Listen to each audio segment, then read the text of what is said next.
Bengal safe Murshidabad জেলায় ফার্নিচারের জগতে এক পরিচিত ও প্রতিষ্ঠিত নাম। ৫৭ বিবি সেন রোড, বহরমপুর, মুর্শিদাবাদ।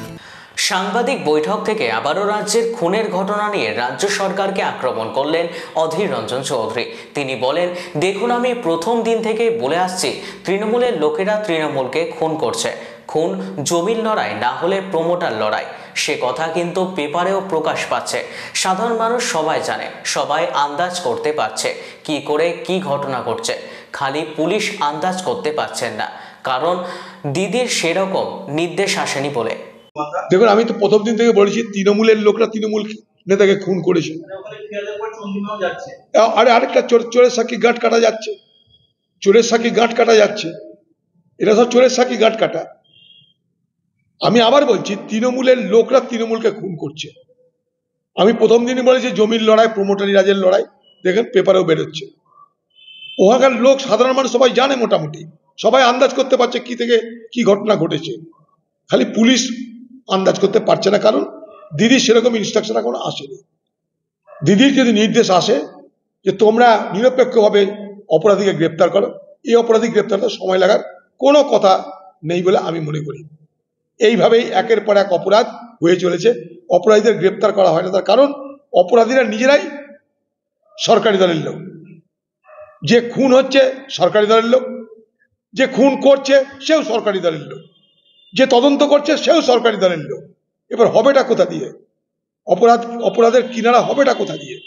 আর কিনারা হলেও তাদের কিছু হবে বলে আমার বিশ্বাস নাই, আমি বিশ্বাস করি না। এই তো সত্যেন চৌধুরী খুন হলো, প্রদীপ দত্ত খুন হলো, কি হয়েছে? এই তো সুশান্ত বাবুর উপরে হামলা হলো, কি হয়েছে? কিচ্ছু হবে না।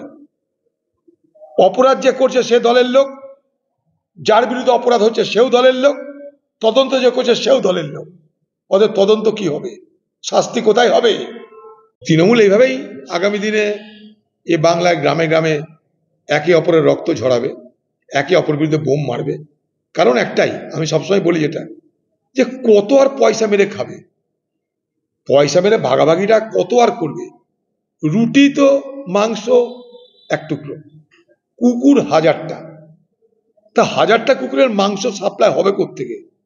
আজকে জমি আছে, জমির ভাগ আছে, কালকে সেখানে টান পড়বে, সংখ্যা আরো বাড়ছে।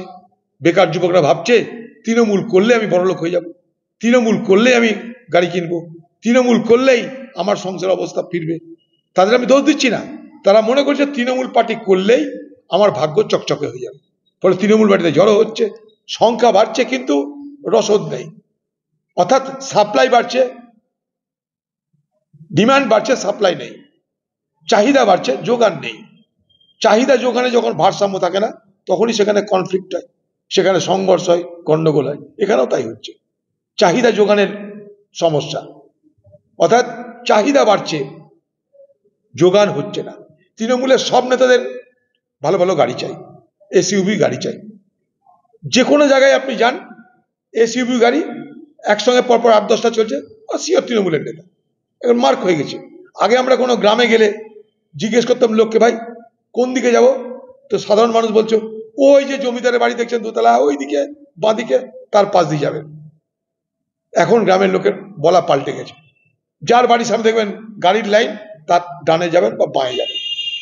ল্যান্ডমার্ক হয়ে গেছে তৃণমূল নেতাদের চলন, তাদের থাকার ব্যবস্থা, তাদের চলার ব্যবস্থা, এগুলো সব ল্যান্ডমার্ক হয়ে গেছে। গুলি করেছে তৃণমূলের নেতারা, সবাই জানে।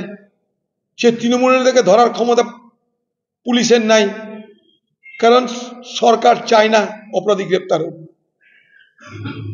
আমি সেখানে নিজে আজকে যাবো, সেই অসুস্থ ছেলেটার সঙ্গে যে আহত হয়েছে তাকে আমি দেখতেও গেছিলাম হাসপাতালে। সাধারণ পরিবারের সাধারণ ছেলে, একটা খেটে খাওয়া পরিবারের ছেলে, তাকে গুলি করে তৃণমূলের নেতারা রাস্তা পরিষ্কার করতে চেয়েছিল। রাস্তা ক্লিয়ার করো, নাহলে গুলি চলবে। তৃণমূল নেতাদের গুলি চলেছে, রাস্তা ক্লিয়ার হয়েছে, ক্লিয়ার হওয়ার বিনিময়ে হাসপাতালে তাদেরকে জীবন মৃত্যুর সঙ্গে লড়াই করতে হচ্ছে। পুলিশ সেখানে চুপ করে থাকবে, নীরব দর্শক হয়ে থাকবে। এই কারণেই অপরাধী যারা, তারা তৃণমূলের নেতা। ওখানে সবাই জানে তাদের নাম ধাম, গাড়ির নাম্বার, সবাই সবকিছু জানে। এর থেকে দুর্ভাগ্যের কি থাকতে পারে আর? এবং এই সমস্ত ঘটনার মধ্য দিয়ে পশ্চিমবঙ্গের তৃণমূল এই বাংলার মানুষের জন্য আগামী দিনে